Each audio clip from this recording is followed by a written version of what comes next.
কারোর সাথে কম্পেয়ার করবেন না। ও এ প্লাস পাইছে, ও সফল হয়েছে, ওর চাকচিক্য, ওইটা দেখেই হ্যাপি হবেন না। এই চাকচিক্যটাই তার পুরো লাইফ না। মানুষ যেটা শেয়ার করে ফেসবুকে, এটা হচ্ছে রিল। লাইফের কি রিল বুঝেন তো না? এটা সবাই বুঝেন মাশাআল্লাহ। Highlighted reel.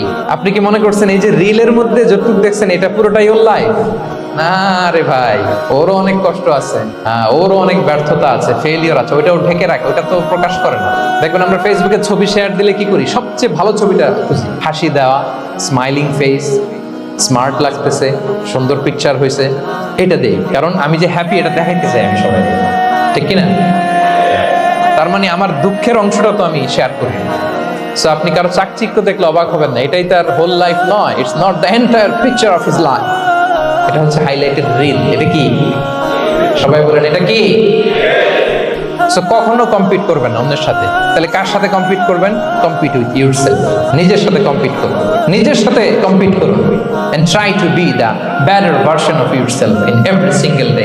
প্রতিদিন নিজেকে একটু একটু করে ডেভেলপ করার চেষ্টা করুন। And don't lose your confidence by comparing yourself with others. Dear brothers and sisters, কখনো নিজেকে অন্যের সাথে তুলনা করে আপনার কনফিডেন্স কমাবেন না।